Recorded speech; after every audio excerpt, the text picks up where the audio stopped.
How are you, Raiders fans? It's Bourkeys here, and welcome to my interactive studio. I hope you can see it okay. First time using it, guys. So look, it's going to be a work in progress. If it doesn't seem as crisp or clear as what you're used to, I'm just working on a couple of things, guys. But look, I just want to really drill down to our top 10. We were a couple of hours, 2.5 hours actually away from kickoff against our big match versus the Rabbitohs. Look, last week was a real season changer for us as far as I'm concerned. A really good 9-day turnaround. We've been home all week, and that just adds to the continuity of their of our boys' lifestyle. Waking up every day doing the same things, not having to get a bus or a plane or so on and so forth, can be quite taxing, as we found out this year already. But look, let's drill down to the top 10. So obviously I want to start with the Rabbitohs. 4 main areas I can see with the Rabbitohs. The first is Tom Burgess. Now, he's going to try and burst through the damn wall, which is our defence.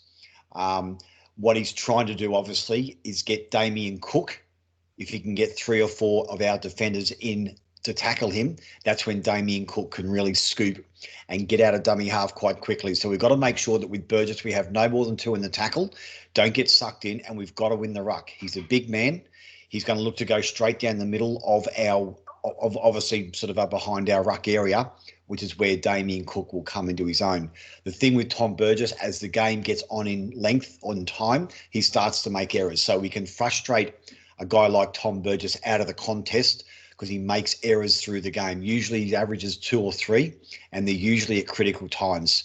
But we've got to make sure that we nullify his impact of trying to get a quick play of the ball, landing on his stomach, and getting up before our defenders are in place.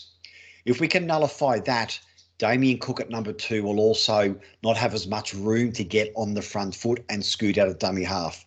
When the ruck is won by South, Cook is explosive and a real danger to our edges because he doesn't go straight down the middle. He'll go to an edge and then curl in behind the ruck. So we've really got to be on our mettle with him. He hasn't run anywhere near as much this year because South haven't had the big bodies. They have had in usual years or previous years to win that ruck area. They play a lot of edge area now South because they don't have big forwards. So Cook is a danger if we let South win that ruck area. If we can nullify that, we're going to go a long way to nullifying a really potent attacking weapon for the Rabbitohs. Number 3, I've gone for Adam Reynolds, their main kicker. However, in defence, you can really work him over. He's not a big man. So if we can get him to do 2 or 3 repeat sets of tackles in a set of 6, we're going to go a long way to tiring him out. He's going to play right edge, so our left edge, with the like of Jack and Elliott and so on. So we just got to make sure that those big body guys get in front of him, really make him work in the tackle, make him hit front on. Their main kicking, or he's going to be their main kicker, so we just got to put a lot of pressure on him for a marker. Don't give him time with the football. If you give time with the football with someone like Adam Reynolds, you're going to have your pants pulled down because he can then easily dictate with an inside ball, a flat pass into a gap, or a grubber kick to touch. So we just got to make sure that we put a lot of pressure on him from the inside, particularly the markers, pushing across, and getting to his kicking game. Number 4, I've gone for Cody Walker. He's going to be their main playmaker. He's going to play on their left edge, but he usually drifts across to South's right edge quite often. So we just got to make sure he's a roamer. He bobs up wherever.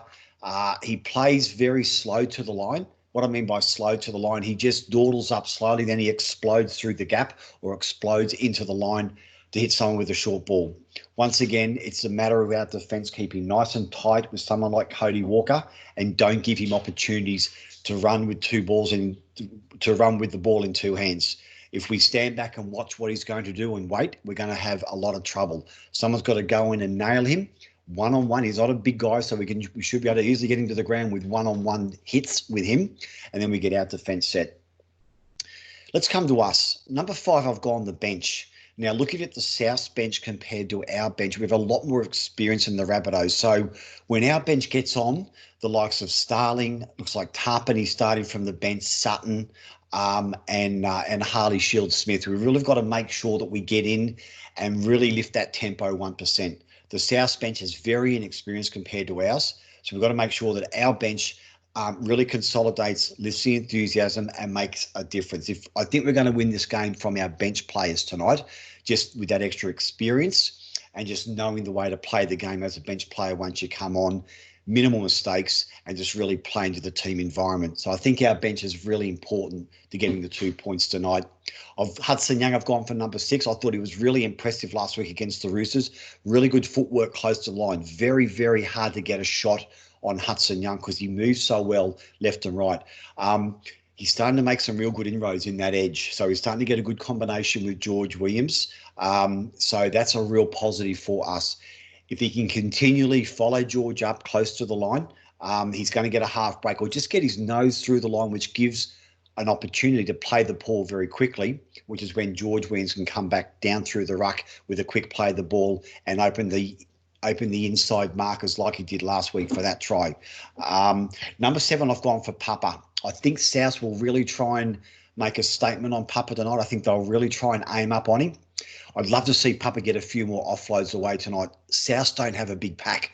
They're mobile and they're rangy. If Papa can get a couple of offloads away, we can really get some good second phase play with the likes of Shans, Jordan sniffing around the ruck area, Nick and those guys. So I'd just like to see Papa hit those edges, not so much the middle, but hit those edges and look for some offloads. Kai O'Donnell at number 8, really impressed with his 2 outings so far. He's been really gritty starting the game. He's had a lot of impact, takes a lot of defense, it takes a lot of defenders to get him down. So he's just been really solid for us, hitting those really early crappy runs that no one likes to take. He stuck his hand up. He's getting us on the front foot. Last week against the Roosters, I think there was times where he had 3 or 4 defenders try and get him to the ground. That's important to a guy like Kai. The more defenders he can suck in with a really bullocking type of run, the better it is for us to win that ruck area and get Jack and George down that middle third to get us over the advantage line. I've gone for Jack and Elliott as number 9. Now, I think a lot of points can come tonight from our left edge, the South's right edge, which is Gagai, Reynolds, Sewer. They're not the most experienced edge players for South or the comp, if you want to be honest. I think the continuity and the consistency and the communication Jack and Elliott now have can really reap some solid rewards tonight if we mainline our game to that edge of South, particularly with Jack running straight like he does well and Elliott hitting a hole. South are a bit iffy in that area. Newcastle exposed them a few times last week. So if we can just mainline our attack there, get good field position. If it's not on, Jack kick to the corner, which leads me to number 10, our kicking game. I don't rate the South back 3 at all. Alex Johnson to me is not a fullback. I think we can do a lot of bombs to him. He doesn't get a lot of impact or go forward from our kick returns. So I think we can get a lot of input and a lot of great field position by really putting some pressure on the back 3 with our kicking game. Not on the full. If it's going to be a greasy night in Canberra, we've got to have those balls hitting the ground, skidding into the corners, and really aim up in defence. So Raiders fan, that's it for the top 10 preview versus Rabbitohs. As I said, a couple of hours away, guys. Looking forward to another match at home. Consolidate our place in the top 8. Start to sniff and snip away at the top 4. Some big names coming back over the next couple of weeks, guys. So it's all positive news for us this week for a change, which is great news. But, guys, looking forward to this game. As always, I love your support on Facebook, on Twitter, the YouTube channel. Hit me up with any comments, remarks, or if you want to have a chat, let me know. As always, guys, this is Bourkeys. Bleed green, out.